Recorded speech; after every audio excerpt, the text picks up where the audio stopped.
Claudia, I believe we're admitting people to the webinar. Is that accurate? That is correct. If you can hear me, my name is Michael Brainard. This is Barry Mainz on the screen as well. Thank you for joining us.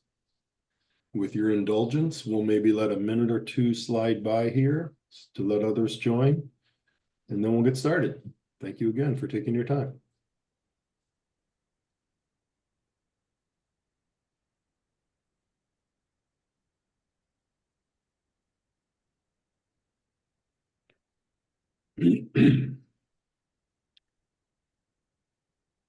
Barry, is your background Italy there? What's your background there? I'm seeing. It's actually France.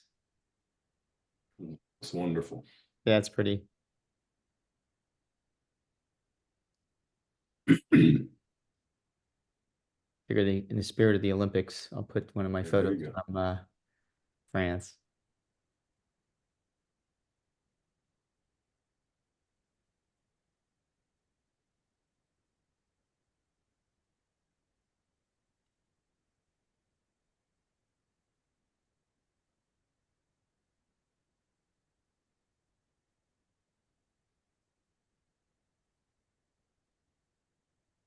Claudia, from your perspective, shall we get started? Do we have what you would call a quorum? Yes, we have 22 participants currently online, so I think we're good to go. Thank you, Claudia. Claudia is a team member here at Brainard Strategy. As people join, you can please feel free, anyone at any time, use the chat function to put in any comments or thoughts, references, questions, certainly. My name is Michael Brainard. Brainard Strategy was formed in 2006.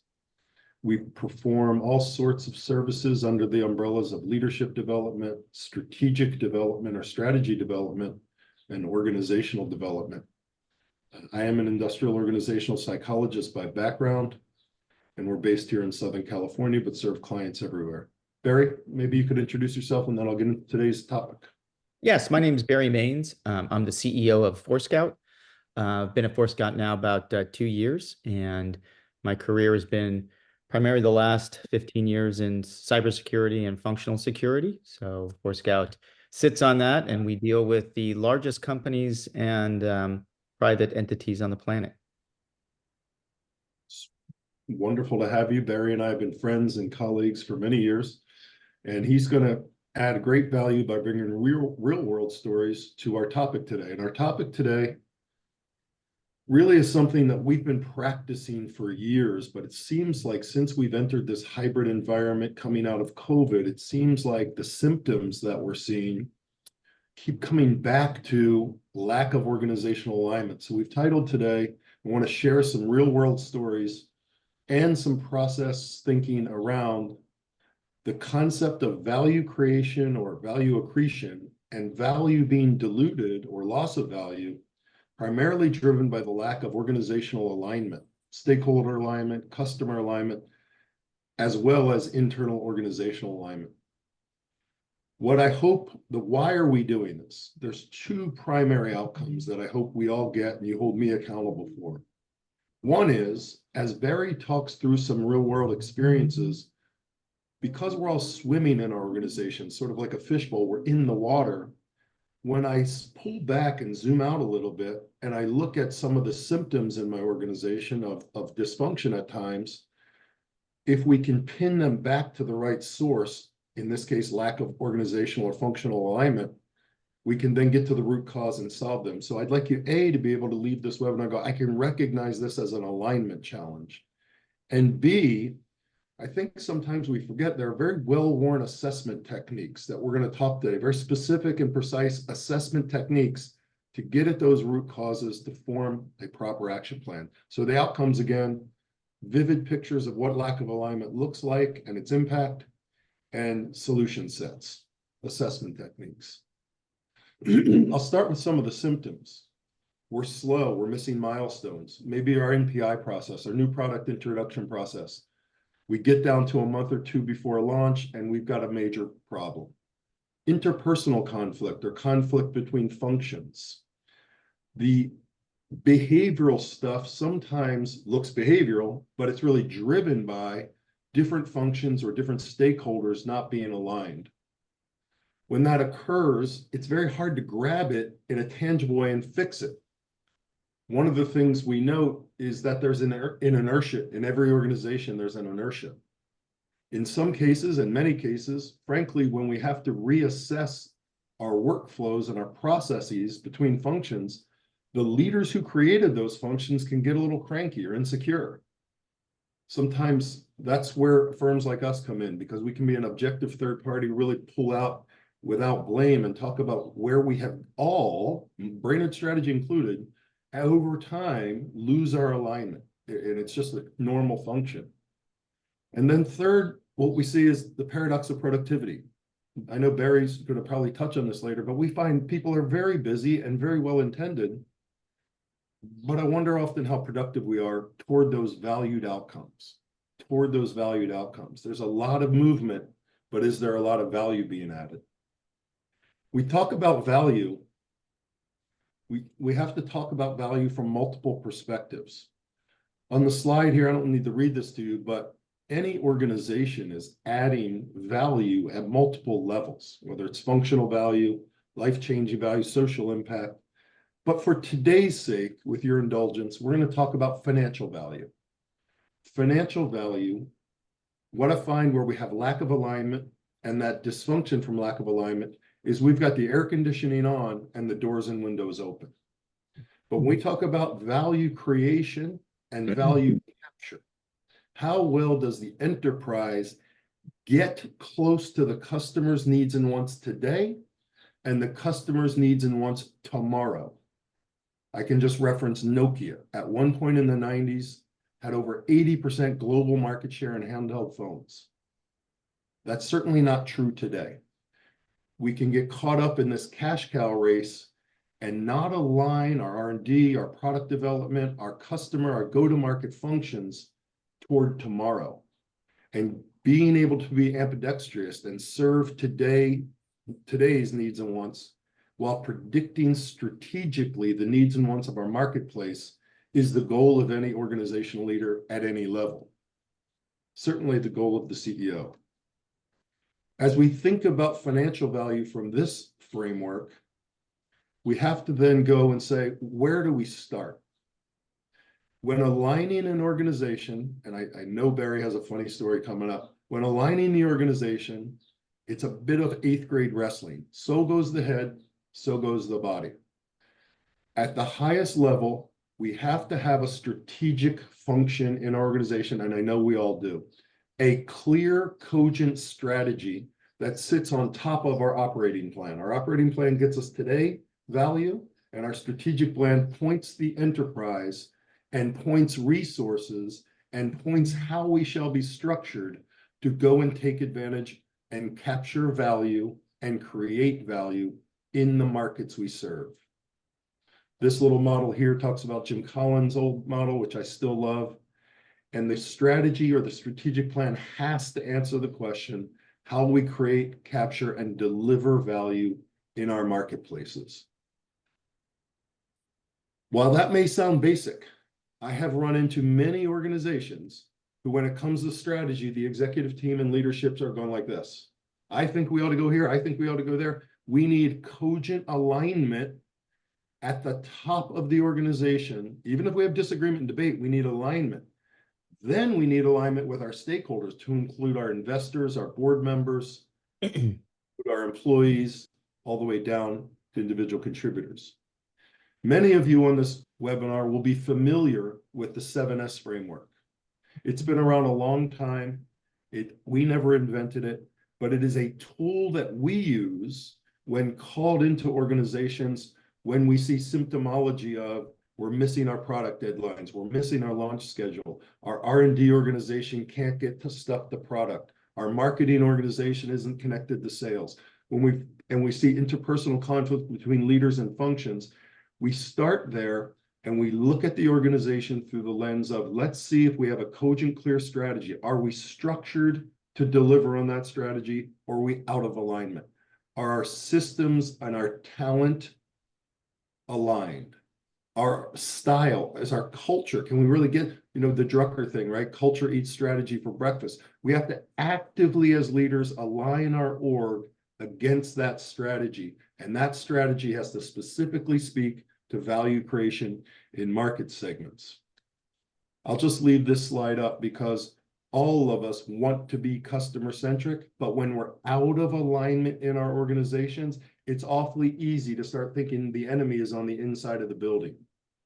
Alignment allows us to squarely focus and passionately focus on enhancing our customers' experience. I just wanted to frame our objectives, what we think when we think of value. I'd like us to think about financial value. I'd like us to think about strategy being clear and cogent. Even if you're not running the enterprise, if you're not the CEO of Qualcomm, you might run human resources. And you as a human resources leader want to create a cogent strategy for the human resources organization and your other stakeholders. So this isn't just something to think about at the enterprise. This is a functional leadership activity. And when we are fine and feel like we've got that strategy cogently defined, we've got to make sure we're aligning functions and stakeholders to it to continue to maniacally focus on our customers' needs. Thank you for listening to me for a couple of minutes. After Barry talks for a couple of minutes, I'd like to facilitate a Q&A and just have a discussion about your experiences of alignment and lack of alignment and what we can do about it. And then after our Q&A, I'll share some specific assessment techniques. Barry? Thanks, Michael. Yeah, the notion of out of sync or out of alignment, I have a few really good stories. Not only they're not good because I think they're funny or amusing, but good in fact that if you didn't solve them, we would have big problems, or I would have big problems.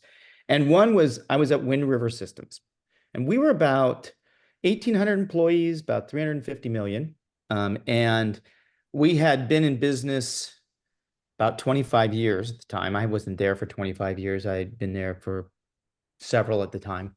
And there were some secular trends that were really affecting our business.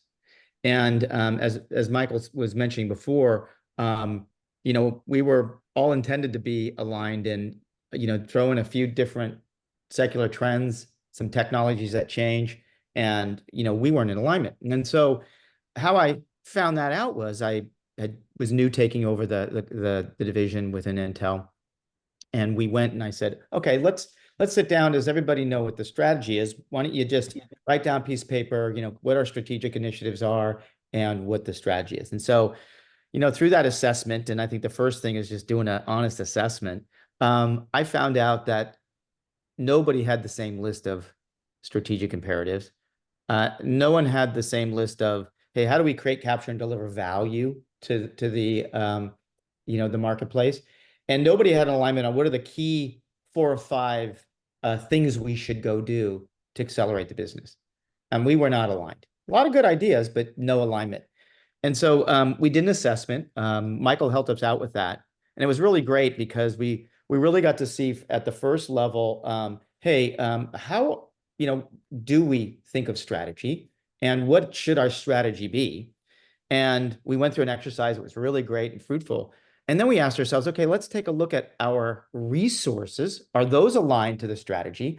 Are we building the products that we want to? And the fact is we weren't. And in fact, we were investing in a product line that was about $70 million, and we were investing quite a bit of money in it.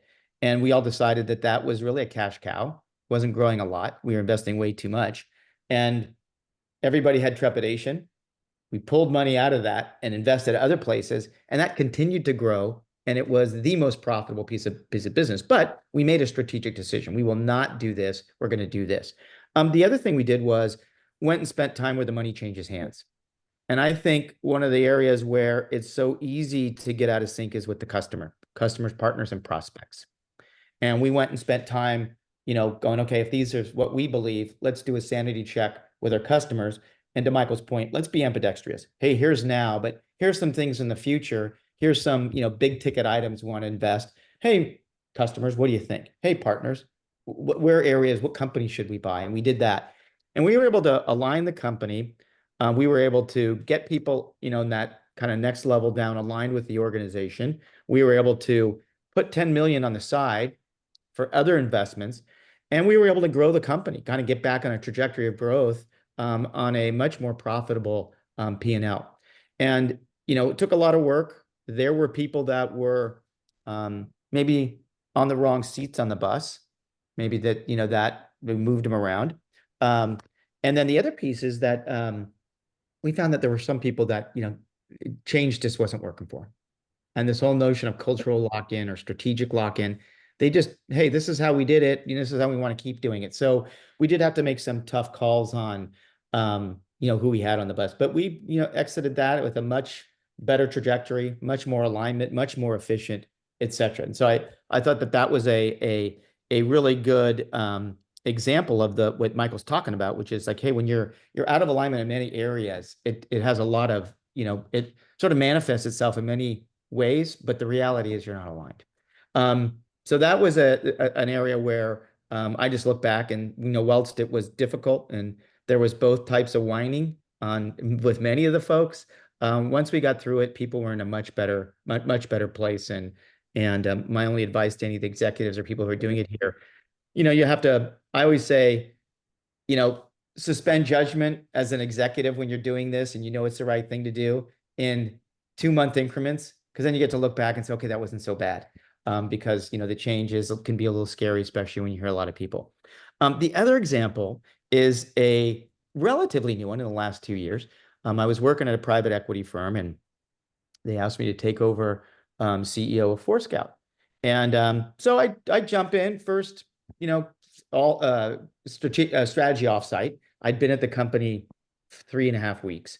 I had invited Michael in to do let's go through and start to do some strategy and strategic alignment. Maybe we could spend some time on our objectives and goals and, that kind of thing. So I had what I thought was our strategic objectives.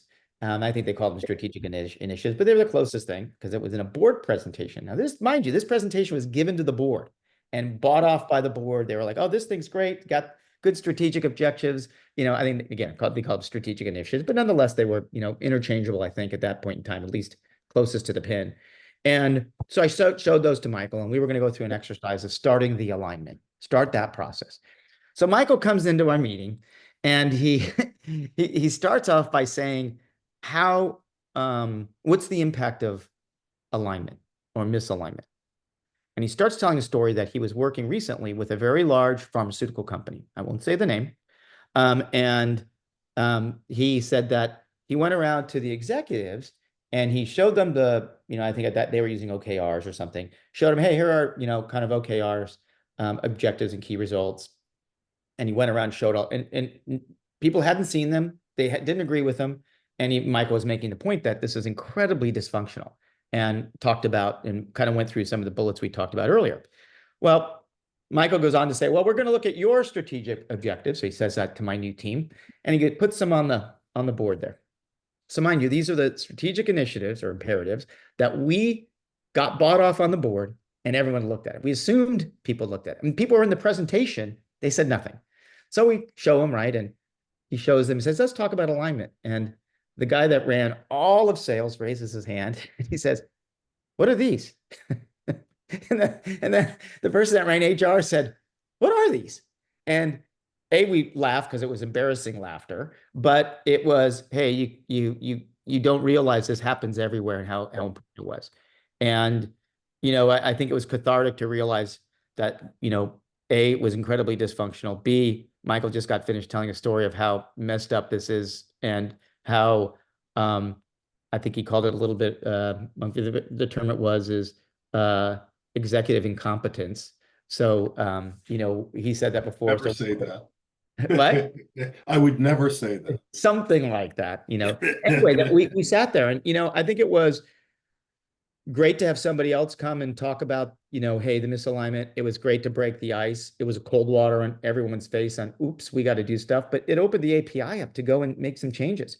And since then, we've made a lot of changes on new investments, new strategic partnerships. We just did a strategic partnership with Microsoft, a big one.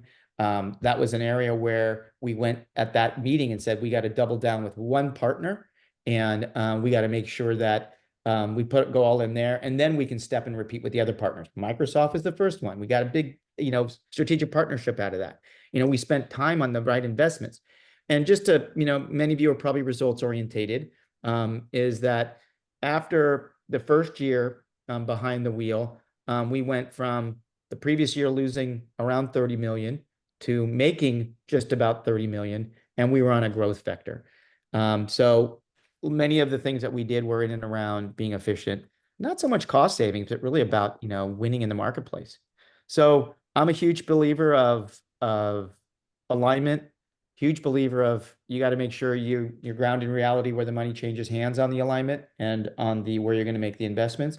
And then, you have to be ambidextrous. You have to be able to say, I have to be able to move from insight to execution quickly, and I need to be operational. But I also have to be able to spend time on strategy and talk about, all the possibilities in both. And so I do feel like whilst it can be really difficult and hard, there's a big payoff. And, once you start to do this with your team, it's actually very rewarding too, because, you're not arguing, you're talking about capturing and delivering value, which is what we should all be here doing with customers and partners and companies. So with that, I think that's my story or stories. Any other, kind of things you wanted me to add to that, Michael? No, I'll never forget standing in front of your executive team, because I had a moment of embarrassment. I said, here's the strategic objectives I know the board's approved. Let's go about and prioritizing and setting goals and setting an operating plan. And the room erupted.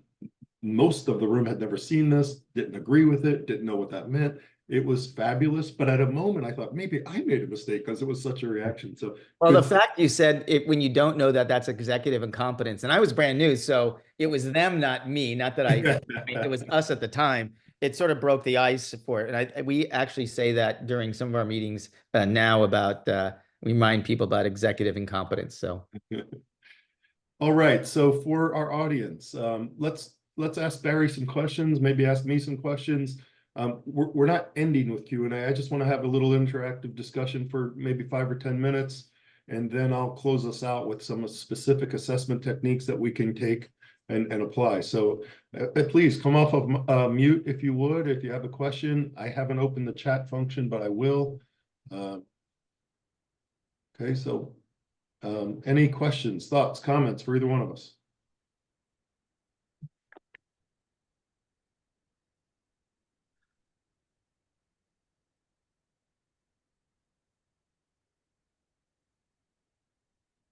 Here, can you hear me?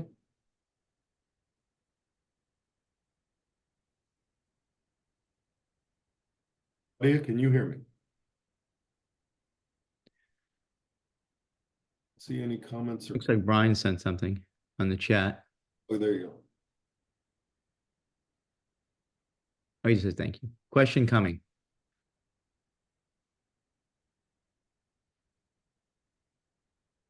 Question coming. Got it.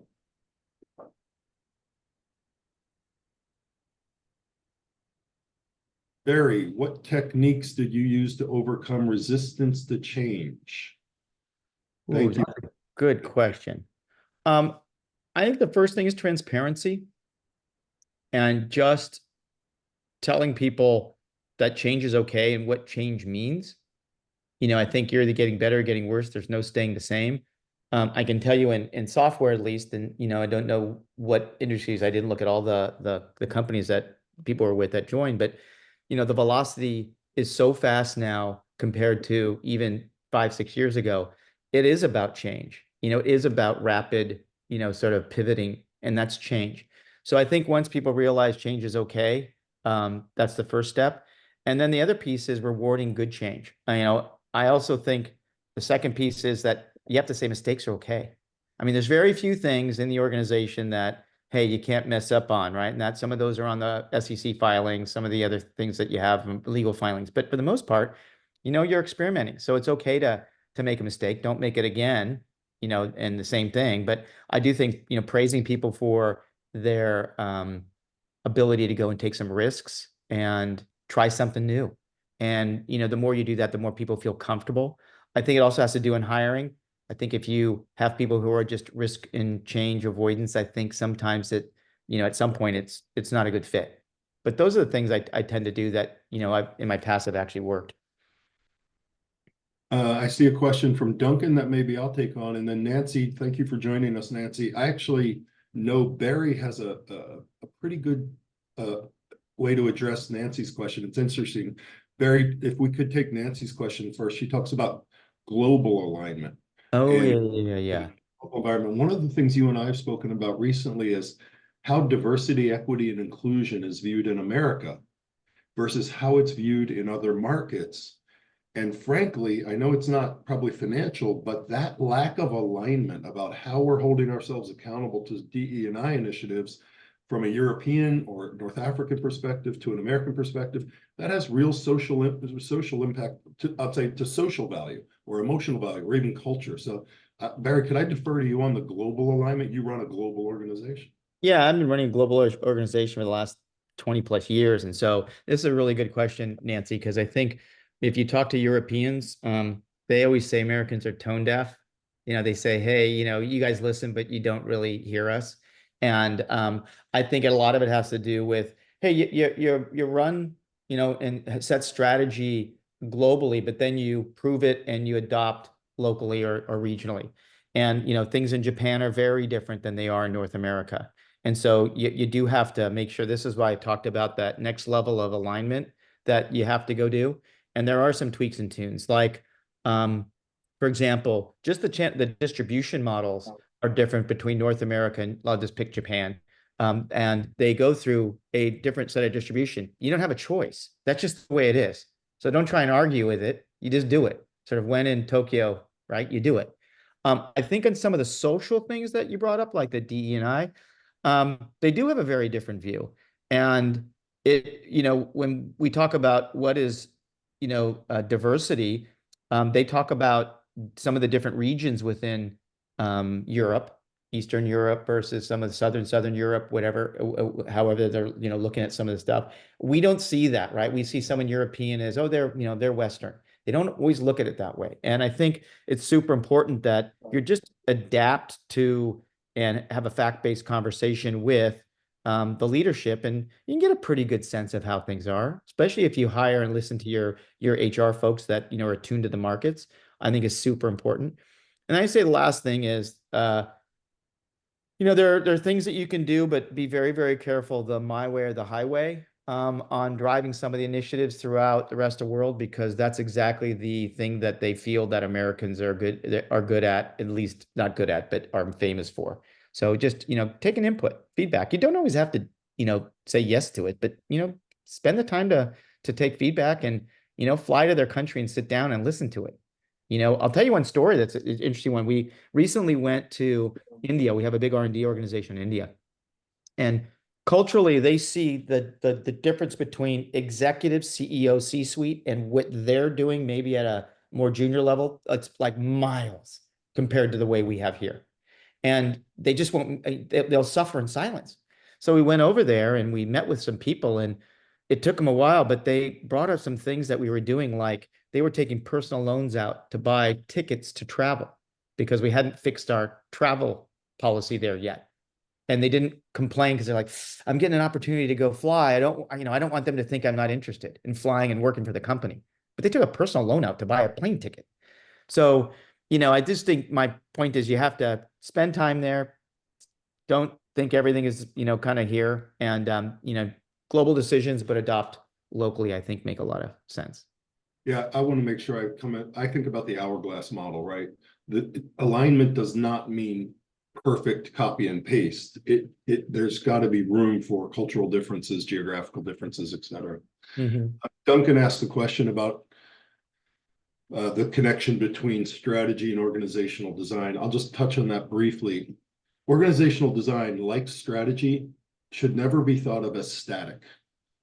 If the org is changing, particularly in certain industries like biotech, like tech, industries are changing rapidly. Strategy has to not be a once-a-year function. It's got to be an every 2 or 3 month look with a real rigor and real objectivity. And if we need to tweak the way people are aligned and functions are aligned, we have to be able to do that. Hiring those sort of learning agile people is critical. Org design, nothing's changed there. Nothing, we still have, most of us have hybrid structures between geo or product or functional. And I think having those hybrids are great. Getting toward a matrix can be a little tricky, but matrices may be required for certain types of industries and certain types of strategies. My only answer in brief is org design is not one and done once or twice a year. We should always be moving and shaping our resources. I'll give you another example just to touch on org design. I recently had an assessment that I did with a European-based company where they had a new strategy. I wasn't involved in the strategy, and the board wanted an alignment, an assessment to say, where are we strong and where do we have gaps relative to this growth path? Within about a week, I did a TCAL. This is one of the assessment techniques. I won't use acronyms. Total cost of labor. I simply worked with the finance team and said, in addition to my 7S and in addition to my value, relevance, and risk, I said, can I see your total cost of labor by geo and by function? Your total cost of labor, where are you spending dollars? The go-to-market function literally had about the same spend as their human resource function. I'm not saying that anything pejorative or negative. They were spending such a small amount of money, investment, against their go-to-market functions, marketing, sales. They had one salesperson in North America with an expected growth rate of double digits over the next 3 years. It was out of bounds. It was not even real. So I go back and I say, your spend on your go-to-market functions, plural, are X. Are you even aware of that? And they weren't aware of that. Oh yeah, we have a couple open positions, but we're going to fill them. So a total cost of labor assessment by function, by geo, by product segment, by whatever you want, is yet another way to assess for alignment against the strategy. I don't mean to get carried away on that, but org design and assessing org design using multiple techniques and assessing alignment of systems and talent and investment. These are very important things that we can specifically do tomorrow to get the right levers to pull for change. Sorry, it might have taken too long on that, but that literally happened to us this year, so it's pretty interesting. Brian Armstrong, I'm not sure if I ever got to your questions. Let me scroll the chat function. Barry, why don't you try to, let me just read this. How do you ensure commitment to the strategic priorities over time and or avert favorable interpretation within certain verticals? Right? Yeah, no, that's a good one. Yeah, that's a good one. Or the vanity metrics, or whatever you want to put them. I think you have to, first of all, it takes some time to build the muscle on what are you going to go use? Are you going to use OKRs? Are you going to use, I have a set of priorities and how I'm going to measure the output of those priorities, right? Some way to kind of know, are you successful or not? So I like to have those tied together, because you can I have a priority, it's going to be X, but if I don't have a strategic way of measuring it and that's accurate, you get the favorable interpretation. Oh yeah, we're doing great here, whatever. So I like to try and connect those, and whether it's kind of have your team aligned to start to create those, and then put a set of tactics and measurements or KPIs associated with them, I think makes it easier. And then reviewing them. And then the last I would say is that don't get too many of them. I've had situations where all of a sudden you look and you got so many to track, you burn way more calories tracking them than you do the other piece. So make sure you have a KPI, keep it crayon simple, and then make sure there's a repetitive way of looking at those so that, people are aligned. And I said, last but not least, you can attach pay to them. So, people tend to be a lot more, maniacal on pay, if they're getting paid on something. Wayne Fong asks, organizational alignment, leaders versus strategy, which comes first, the chicken or the egg? That's you a gotta great love that question. question, right? Okay, so we could all debate this, right? So there's going to be a camp of folks that say if you get the best talent and you get them working together, strategy will shift and move around and they can implement regardless. You get other people that says, how do I know who the best fit for purpose talent are unless I have a clear, cogent strategy? That's a good question. I don't know. How about we say both? I think it's a great question. I And think there's it's a good different, question. Michael, this is you've mentioned this to me and talked to me about this, that, you know, when you talk about leaders, what do you mean? Because I think you and I had this conversation when I think one of the first times we spoke.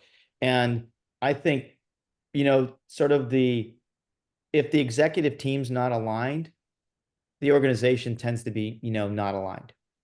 And so I think when we talk about leaders, I think you have to make sure that the team that's exec team understand that when you point around the room and say, who's your team? That team says, everybody on E-staff says it's E-staff. It's not the people that work organizationally underneath them. And I think that there's some of the mindset that has to be shifted a little bit with the executive leadership, especially the E-staff, before you can kind of take off and say, okay, let's talk about org alignment and everything else. Because if you don't have that bit, it makes it so hard to cascade.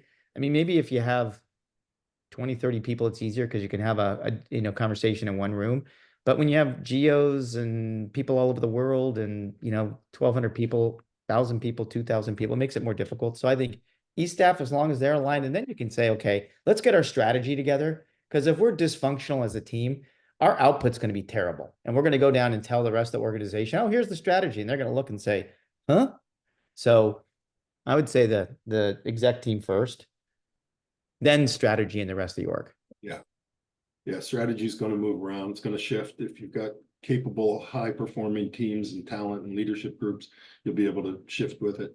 I have this slide up for everyone to take a look at. When I do assessments, I love the 7S framework. I love assessing using cost of labor or investment in resources, and are they aligned to where we say we want to go? In many cases, they're aligned to yesterday's world, not today's world, not tomorrow's world. I use this map as a third technique. It's a little bit big, but I think about value. Value is not a one-time snapshot, right? I think about value accretion or dilution over time. And I can look at specific parts of the organization and seek to work with organizations to find value metrics. Risk, where are our risks?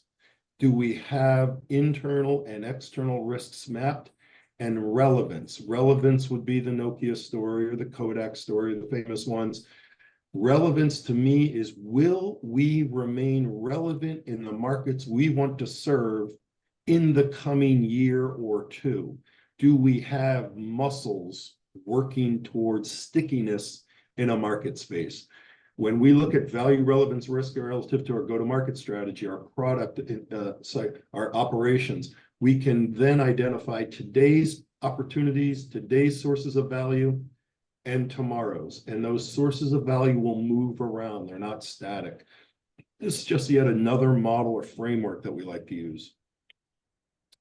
How do we cultivate alignment in small team across cultures and languages within the context of part-time and remote work, ensuring strategy is understood when tools like ChatGPT are being used for translations? Yeah, I mean, alignment across cultures. I know, Barry, you talked on this, and ensuring strategy is understood, for my money, is a lot of boring repetition. It's a lot of aligning incentives, and it is a lot of a two-way dialogue with people in different cultures. You have different languages, but the answer is not glamorous, right? It is repetition, constantly aligning incentives, and having two-way feedback loops with all of our stakeholders, certainly the ones that work for us. But when I say all of our stakeholders, we need two-way feedback loops for our customers, our partners, our vendors, our board members, our investment community. So we need to make sure those feedback loops exist across the board. I don't know, Barry, I probably took some words out of your mouth there. No, I think you're bang on. I was looking at this here too. Like we have people on our team that speak very little English. So I mean, we tend to, you know, make it a requirement for the geo leads to speak fluent English, right? Right, wrong, and different. That's a requirement. And especially because we've chosen English as a, you know, a global language at the very high, you know, kind of call it that extended leadership team, so that we can actually do what we've been talking about. So we do make that a requirement. I mean, I've had leaders that have acquired that are in senior positions that didn't speak very good English. And it does make it difficult because they are, I mean, I spent a lot of time in Spanish. If you look at the translation and you see how it's translated English to or Spanish to English, it's not 100% the same. And so when you get some of the sensitive topics, you could actually say something that could be offensive. So, it's a very good point here. But I do feel like, the goal should be leadership speaks English and understands, and then they can do the translation within country, because we do that. The French people take the literature and they have conversations about what they have, and the leader speaks fluent English and she translates that into French. And so same in Japanese. So, but it's a really great question. I worry a little bit more about the ChatGPT effect on the organization, and not just with communication, i.e. from goals and things, but just ChatGPT in general, on how it can affect, and the language models, whether the biases in language models or the ability to communicate something to say a customer, if you're using it for support, that's not correct. So yeah, I worry. That's kind of the little thing that big thing that I'm worried about, on how that affects communication, how it affects support, our products. If we deploy language models like ChatGPT, what if they make a mistake? And, depending upon what you do, if you're in pharmaceuticals, mistakes are pretty brutal. So, and same with us, right? We have security software that sits in the CIA, FBI, the UN, and, we wouldn't want it to do something it's not supposed to. So anyway, that's just something I think, just in general, I think we don't even understand the impact of the language models or the, ChatGPTs of the world. Barry, any closing comments before I close out our webinar today? No, the only one thing I would say is that, as an executive or leader, it's okay to apologize. We make mistakes, and we're moving so much faster than, I go look back in my career. And, again, hopefully you don't make so many mistakes, you're apologizing all the time. But I do feel like, making a mistake, if something happened, hey, I'm sorry about that. Here's what I thought, and, charge ahead. I do feel that it does create a level of empathy and the human interaction. People are more transparent, and, then they're okay making mistakes as well. So I would just say that. Thank you for spending your time with us. In summary, when we see interpersonal conflict, let's not always assume it's just two people that don't like each other. Organizations put people at odds. We see increasing cost.